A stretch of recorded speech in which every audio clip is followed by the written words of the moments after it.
Nggih, terima kasih Mas Sofrijal Mutakin. Oke, bismillahirrahmanirrahim. Kita akan masuk kepada materi sekolah dan peran dalam menumbuhkan pendidikan multikultural. Kalau kita berbicara tentang pendidikan multikultural, maka kita ambil kata-kata pendidikannya. Nah, karena kata pendidikan ini, maka terbesitlah saya bahwasanya instansi yang cocok dalam peran dalam menumbuhkannya itu adalah sekolah. Maka selanjutnya kita akan membahas tentang sekolah. Next. Nah, di sini ada kutipan menurut Mulyasa tahun 2005. Sekolah di samping sebagai tempat untuk mengembangkan kompetensi, juga untuk mengembangkan kepekaan sosial di lingkungannya agar interaksi di lingkungannya berjalan dengan baik. Karakter siswa bisa dilihat dan dinilai ketika seseorang tersebut berinteraksi dengan orang lain. Salah satu sifat manusia selain sebagai makhluk individual adalah juga sebagai makhluk sosial. Dengan demikian, kompetensi merupakan indikator yang merujuk kepada perbuatan yang dapat diamati dan sebagai konsep yang mencakup aspek-aspek pengetahuan, keterampilan, nilai, dan sikap serta tahap-tahap pelaksanakannya secara utuh. Nah, di sini menurut Mulyasa, manusia ini tidak hanya saja makhluk individual, namun juga makhluk sosial. Dan karena makhluk sosial itu saling membutuhkan antara satu dengan yang lainnya, di sini semua makhluk sosial atau manusia kebanyakan melewati yang namanya jenjang sekolah atau jenjang belajar. Maka di dalam sekolah terjadilah interaksi sosial tersebut. Maka di situ banyak sekali pengamatan-pengamatan yang bisa kita ambil dalam kehidupan siswa di dalam sekolah mengenai tentang pendidikan multikultural. Jadi instansi sosial yaitu sekolah sangatlah berpengaruh sekali. Next. Sekarang kita akan berbicara tentang sekolah dan pendidikan multikultural.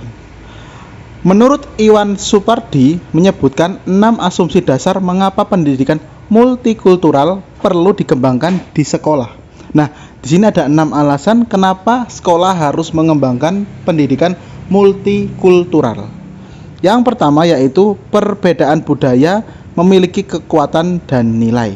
Tentu setiap tempat memiliki budaya nilai yang berbeda-beda. Maka disinilah perlunya ditimbulkan pendidikan multikultural di dalam sekolah. Yang kedua yaitu sekolah harus menjadi model penyampaian HAM, hak asasi manusia, dan penghormatan terhadap perbedaan-perbedaan budaya.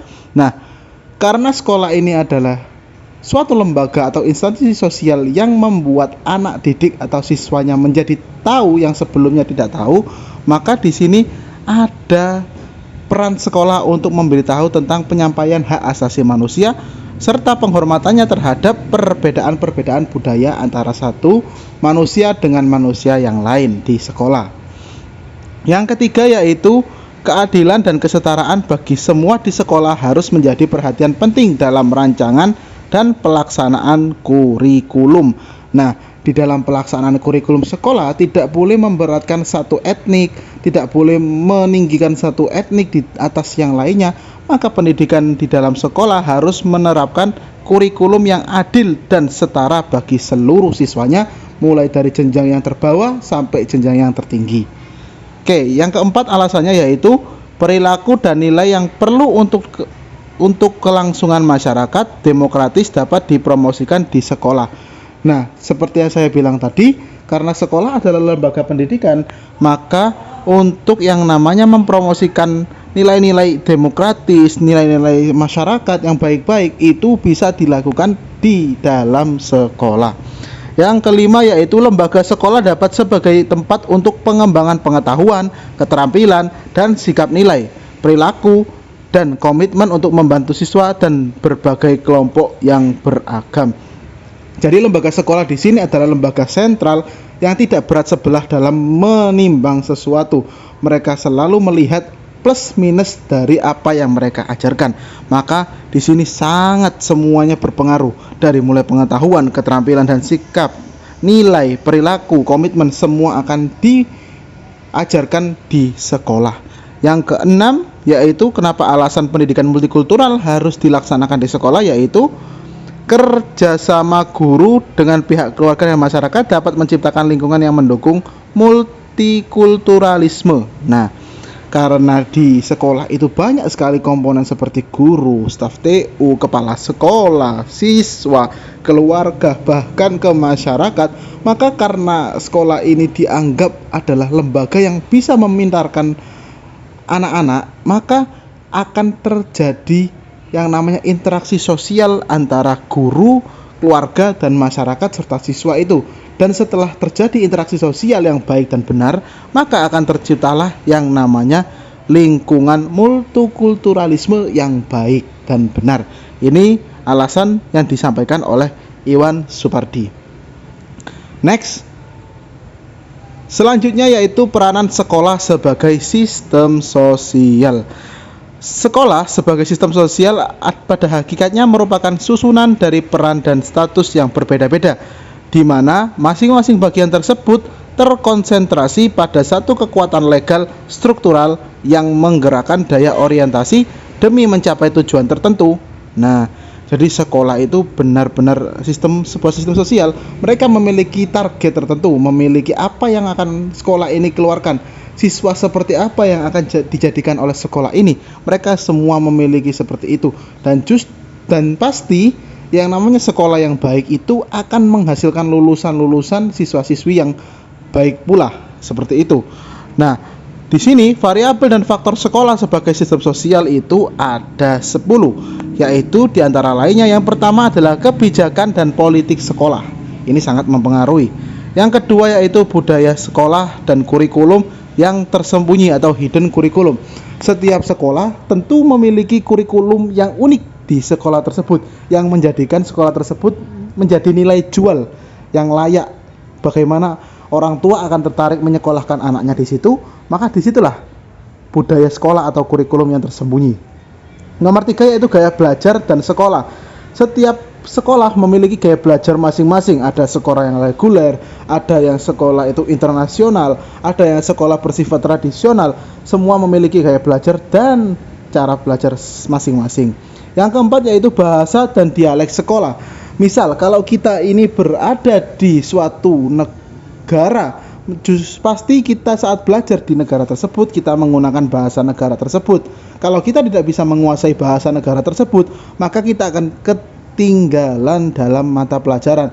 Tidak jauh-jauh dari negara, misal ada seseorang yang dari Kalimantan atau Sumatera ingin sekolah ke Jawa, otomatis mereka harus terbiasa mendengar bahasa percakapan orang-orang Jawa atau dialek orang-orang Jawa agar terbentuklah sekolah yang baik atau sistem sosial yang baik. Selanjutnya yaitu partisipasi dan input masyarakat. Tentu saja sekolah yang baik tentu dipercaya oleh masyarakat, dan masyarakat tentu mempercayai sekolah yang baik, karena itulah fungsi dari sekolah. Yang selanjutnya yaitu yang keenam, program penyuluhan atau konseling. Karena sekolah dianggap sebagai lembaga yang dapat membawa perubahan ke dalam masyarakat, maka harus sering-sering yang namanya penyuluhan atau konseling baik kepada siswa-siswi mereka maupun kepada masyarakat. Yang ketujuh yaitu prosedur asesmen atau penilaian dan pengujian. Jadi penilaian dan pengujian sesuatu sekolah harus tepat sasaran. Bahkan di salah satu lembaga sekolah, sekolah tersebut menerapkan penilaiannya tidak menggunakan katrol nilai, ataupun kalau siswanya memiliki nilai 2, 1 akan ditulis nilai 2 atau 1. Tidak ada yang namanya sistem katrol nilai atau remedi. Terus selanjutnya yaitu 8 materi pembelajaran. Nah, materi pembelajaran ini adalah variabel atau faktor sekolah sebagai sistem sosial. Materi pembelajarannya harus bagus. Selanjutnya yang nomor 9 adalah gaya dan strategi mengajar. Keunikan dalam gaya dan strategi mengajar tentu berdampak besar kepada siswa-siswi dalam penyerapannya terhadap ilmu yang disampaikan oleh guru-gurunya. Nomor 10 yaitu sikap, persepsi, kepercayaan, dan perilaku staf sekolah. Semua perilaku guru-guru, sikap, persepsi, kepercayaan apa yang dicontohkan masyarakat sekolah kepada siswa-siswi itu tentu berpengaruh dan menjadi variabel dan faktor sekolah sebagai sistem sosial. Next, selanjutnya yaitu peran guru dalam pendidikan multikultural. Orang yang disebut guru adalah orang yang memiliki kemampuan merancang program pembelajaran serta mampu menata dan mengelola kelas agar peserta didik dapat belajar dan pada akhirnya dapat mencapai tingkat kedewasaan sebagai tujuan akhir dari suatu proses pendidikan. Itulah fungsi guru di dalam lembaga sekolah, tidak hanya menyampaikan ilmu pelajaran tapi juga membawa siswa-siswinya menuju tahap kedewasaan. Seperti itu.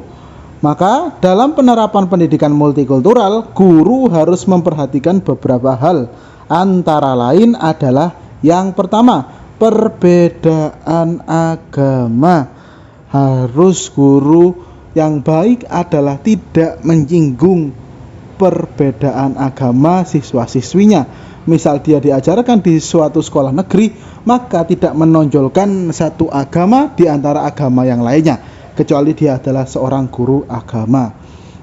Nomor 2 yaitu perbedaan bahasa. Guru harus memperhatikan perbedaan bahasa agar bisa dan mudah disampaikan kepada anak-anak. Saat guru mengajarkan di lingkungan anak-anak yang notabene-nya berasal dari pedesaan atau tidak terbiasa dalam menggunakan bahasa Indonesia, maka guru harus bisa membawa anak-anak menggunakan bahasa yang anak-anak pahami.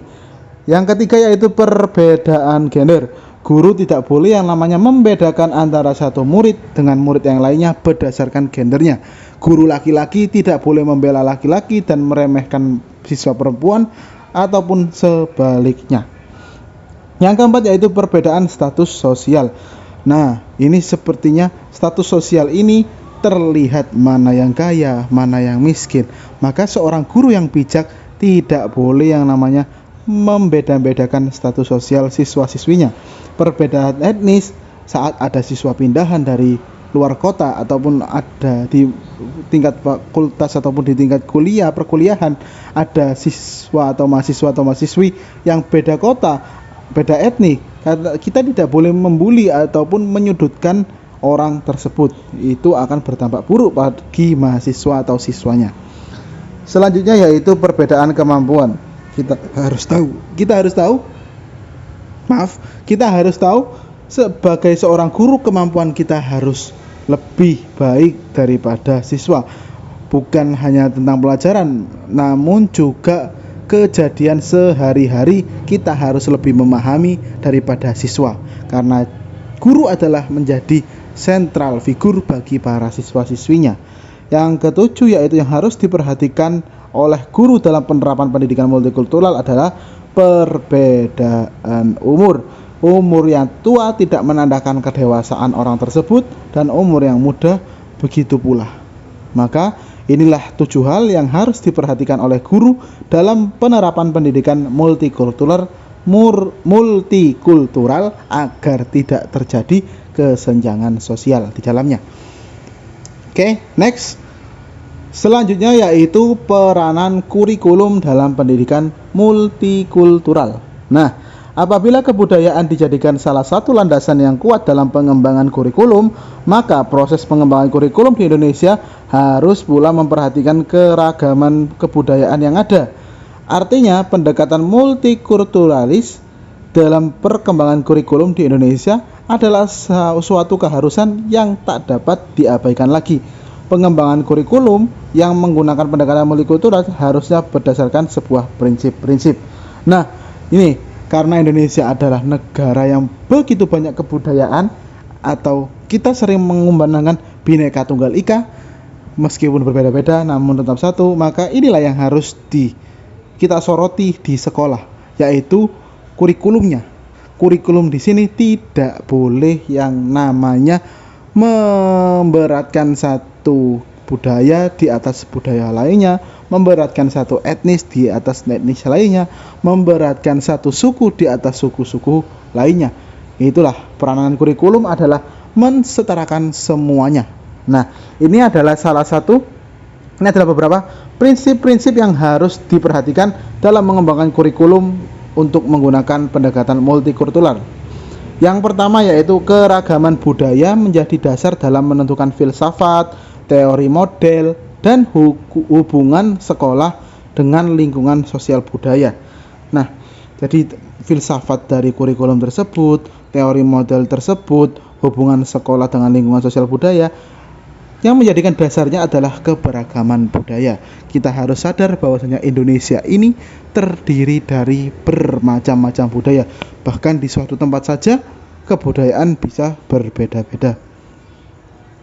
Yang kedua yaitu yang harus diperhatikan sebagai prinsip-prinsip adalah keragaman budaya menjadi dasar dalam mengembangkan berbagai komponen kurikulum seperti tujuan, konten, proses, dan evaluasi. Nah, semua komponen ini harus berisi yang namanya keragaman budaya. Yang nomor 3 yaitu budaya di lingkungan unit pendidikan adalah sumber belajar dan objek studi yang harus dijadikan bagian dari kegiatan belajar anak didik. Nah, kita lihat di sekitar sekolahnya, budaya apakah yang sering diterapkan. Maka disitulah kita ambil ibroh, kita ambil yang namanya kelebihan serta membuang kekurangannya dan dijadikan pembelajaran bagi kurikulum di sekolah. Selanjutnya yaitu kurikulum berperan sebagai media dalam mengembangkan kebudayaan daerah dan kebudayaan nasional. Tentu kalau mau mengembangkan yang namanya pendidikan multikultural di dalam sekolah, maka yang harus dijadikan sebagai kurikulumnya harus bisa yang namanya mengembangkan kebudayaan dalam daerah tersebut dan juga mengembangkan kebudayaan nasional. Oke, selanjutnya next. Peranan kurikulum dalam pendidikan multikultural. Materi pelajaran sebagai bagian dari kurikulum, nah tadi masih bicara tentang kurikulum ya, pun harus mengikuti pengembangan kurikulum tersebut. Nah, mata pelajaran pada semua bidang studi atau bidang yang paling cocok dapat memasukkan materi budaya di dalam pembelajaran. Misal, kalau di Indonesia ini ada yang namanya materi pendidikan kewarganegaraan, terus ada lagi seni budaya dan keterampilan. Nah, disitulah di mata pelajaran tersebut disisipkan yang namanya pendidikan multikultural, disisipkan tentang pengetahuan budaya dan lain macam sebagainya. Jangan kita masukkan pendidikan multikultural tersebut ke dalam pelajaran matematika yang notabene-nya tidak cocok dengan apa yang kita bahas di pendidikan multikultural. Nah, perlu dipertimbangkan juga hal-hal dalam pengembangan pendidikan multikultural sebagaimana yang dikemukakan Abu Ishaq Al-Asyatibi dalam kutipan Saidani dengan perincian sebagai berikut. Nah, ini hal-hal yang harus dipertimbangkan ya dalam kurikulum pendidikan multikultural.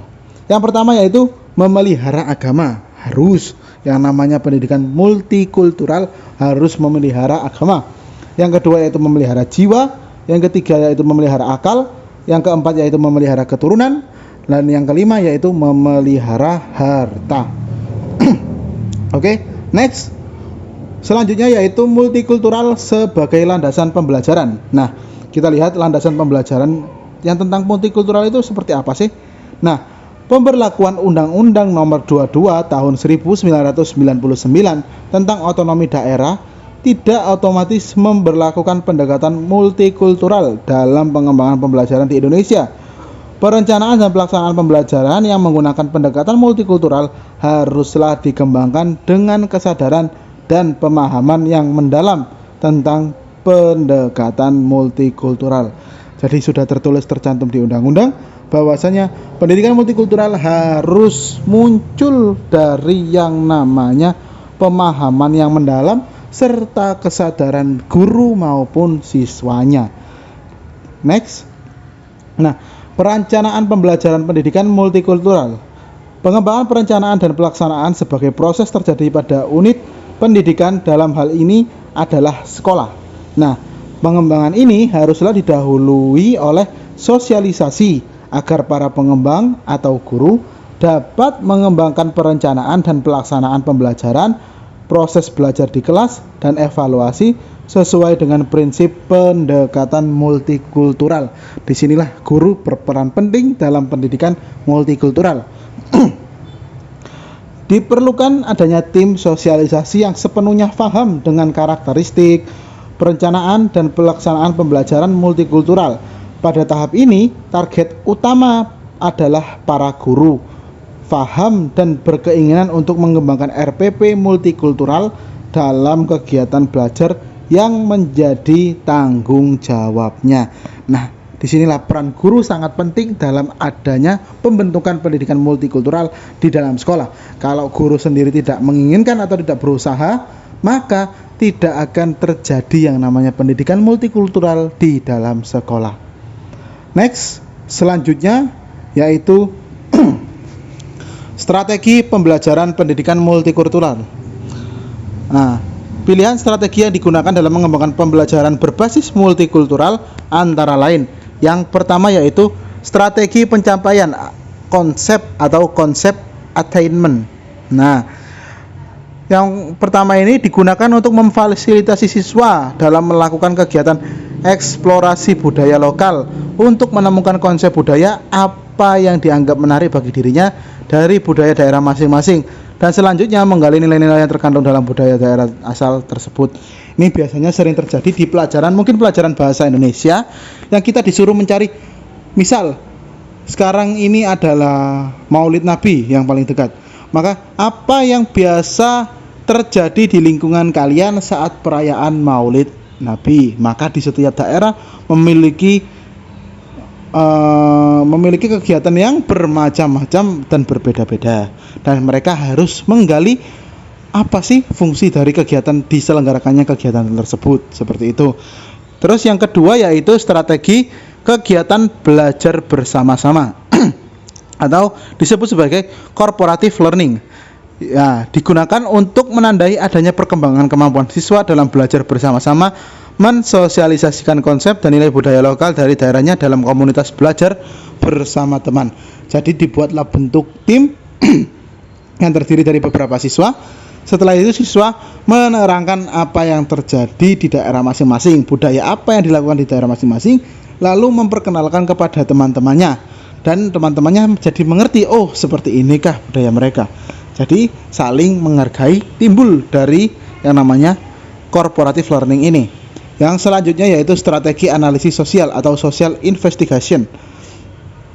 Difokuskan untuk melatih kemampuan siswa berpikir secara induktif dari setting, ekspresi, dan komitmen nilai-nilai budaya lokal, cara pandang lokal menuju kerangka dan bangunan tata pikir atau cara pandang yang lebih luas dalam lingkup nasional melalui cara pandang kebangsaan. Ini sepertinya terjadi apabila kita tingkatannya sudah SMA ataupun saat kuliah, yaitu kita mencari sendiri, menganalisis sendiri bagaimana yang namanya terbentuknya budaya masing-masing ataupun budaya daerah. Jadi dimulai dari kebiasaan lokal, timbullah kepada apa sih dampak dari budaya tersebut, seperti itu. Yang terakhir, yang keempat, yaitu strategi analisis nilai atau value analysis.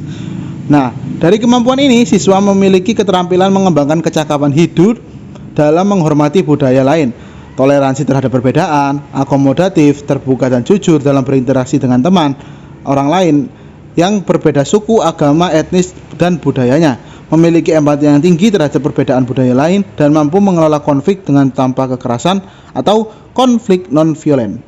Nah, di sini adalah setelah semua tadi terjadi, value analysis, yaitu nilai-nilai yang terkandung dalam budaya tersebut, dan siswa diharapkan mengembangkan kecakapan yang terjadi dalam menghormati budaya lain, seperti hal-hal tadi yang sudah saya sebutkan. Maka itulah strategi yang terakhir. Itulah 4 strategi yang dapat kita terapkan dalam yang namanya pembelajaran pendidikan multikultural di sekolah. Oke, selanjutnya next. Nah, kita masuk kepada yang namanya keluarga dan perannya, atau peran dalam menumbuhkan pendidikan multikultural di dalam keluarga. Nah, di sini yang pertama saya tekankan adalah keluarga sangat berpengaruh terhadap keberhasilan penanaman nilai multikultural bagi anak-anak. Nah, kenapa kok seperti itu?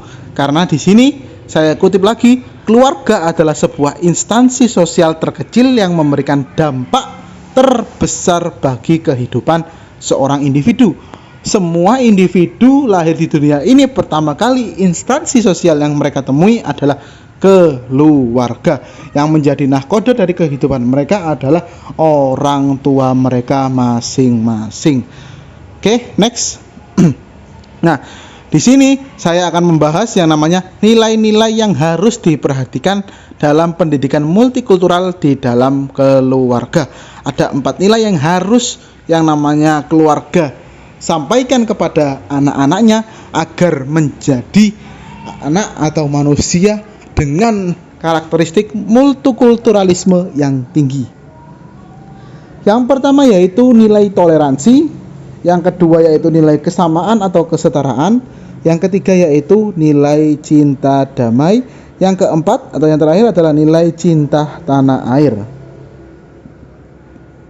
Oke, next.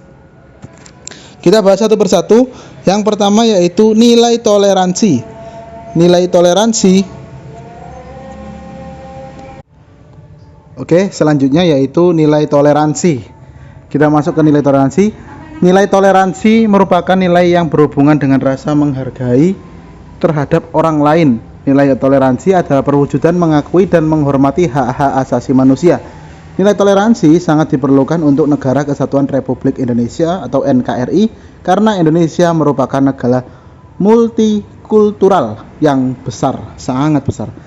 Yaitu, terus di dalam jurnal yang saya kaji atau saya analisis itu diketahui bahwa orang tua mengajarkan nilai toleransi keragaman dengan memberikan masukan kepada anak untuk menghargai setiap keragaman yang ada di lingkungan keluarga maupun sekolah. Hal ini terbukti dengan memberikan contoh perilaku untuk bersikap sama terhadap anggota keluarga yang memiliki keragaman baik agama, suku maupun budaya. Selanjutnya yaitu nilai kesamaan atau kesetaraan. Nilai kesamaan atau kesetaraan berkaitan dengan kedudukan atau tingkatan yang sama dalam ranah pendidikan, merupakan proses pendidikan yang tidak menjadikan dan memperlakukan salah satu lebih baik dan lebih spesial dibandingkan dengan yang lainnya. Perlakuan ini diberikan kepada seluruh anggota keluarga maupun terhadap lingkungan sekitar. Nah, menurut jurnal yang saya analisis atau saya resum, nilai kesetaraan atau kesamaan ini berupa penyampaian secara langsung tentang keragaman agama, etnis, suku, dan budaya secara sama, tidak menganggap bahwa salah satu lebih baik atau lebih buruk dari agama dan suku yang lain. Memberikan contoh untuk berperilaku adil kepada sesama tanpa melihat keragaman yang ada. Itulah yang keluarga harus berikan kepada anak-anaknya. Yang next, yang ketiga yaitu nilai cinta damai. Cinta damai adalah sikap, perkataan, dan tindakan yang menyebabkan orang lain merasa senang dan aman atas kehadiran dirinya. Sikap damai membuat hidup menjadi tentram atas kehadiran individual yang cinta damai. Setiap individu yang cinta damai pasti memiliki kehidupan yang baik, tidak ada permusuhan walaupun dalam satu keragaman. Nah, nilai cinta damai ini biasanya dicontohkan oleh keluarga berupa secara lisan, ditanamkan orang tua dengan memberikan contoh untuk menyelesaikan masalah dengan musyawarah dan senantiasa menegur anak ketika melakukan permusuhan dengan temannya, serta memberikan motivasi langsung untuk menjaga kerukunan. Itulah yang dapat keluarga berikan kepada anak-anak. Selanjutnya yang terakhir yaitu nilai cinta tanah air. Nilai cinta tanah air merupakan nilai yang menjunjung tinggi tanah airnya, mempunyai rasa bangga dan rasa memiliki. Rasa bangga tersebut diiringi dengan rasa kebangsaan yang lapang dan berperi kemanusiaan, sehingga mendorong untuk yang namanya hidup damai.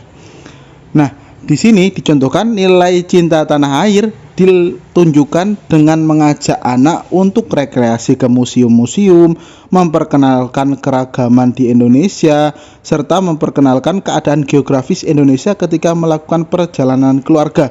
Bahkan kita juga bisa menceritakan bagaimana jerih payah para pahlawan demi yang namanya memerdekakan atau menyatukan tanah air tercinta ini. Dengan itu anak-anak dapat mengambil ibroh atau pelajaran dalam kisah-kisah tersebut. Itulah 4 nilai yang harus diterapkan di dalam keluarga. Oke, terima kasih saya sampaikan. Maka kami sebagai pemateri, saya dan juga Mas Sofrijal berterima kasih.